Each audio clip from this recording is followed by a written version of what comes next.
Hello, Tornes here again today of the Zone of Comfort Life Balance Center. And today we're going to recap the amazing story of Dr. Selma Burke.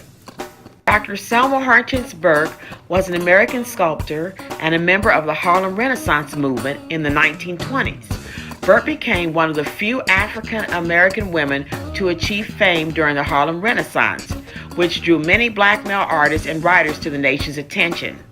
Selma Burke was born on December 31, 1900 in Morrisville, North Carolina, and passed away in New Hope, Pennsylvania in 1995. Dr. Selma Burke was the seventh of 10 children of Neil and Mary Cofield Burke. Her father was an AME church minister who worked on the railroads for additional income. As a child, she attended a one-room segregated schoolhouse, and she would play along the river, where she would mold the soft clay of the riverbanks into small figures. Dr. Burke attended Winston-Salem State University before graduating in 1924 from the St. Agnes Training School for Nurses in Raleigh. She married a childhood friend, Durant Woodard, in 1928. Although the marriage ended with his death less than a year later, she would later move to Harlem to work as a private nurse.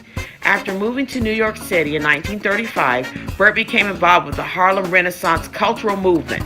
Burke soon began teaching for the Harlem Community Arts Center under the leadership of sculptor Augusta Savage, and would go on to work for the Works Progress Administration on the New Deal Federal Art Project. One of her WPA works, a bust of Booker T. Washington, was given to Frederick Douglass High School in Manhattan in 1936.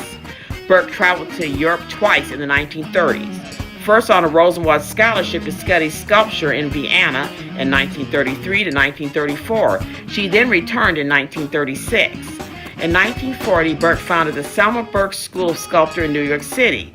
She opened the Selma Burke Art School in New York City in 1946, and later opened the Selma Burke Art Center in Pittsburgh, Pennsylvania, opened from 1968 to 1981. The center offered courses ranging from studio workshops to puppetry classes. Selma Burke sculpted portraits of famous African American figures as well as lesser-known subjects, working in a wide variety of mediums, including alabaster, brass, limestone, and wood.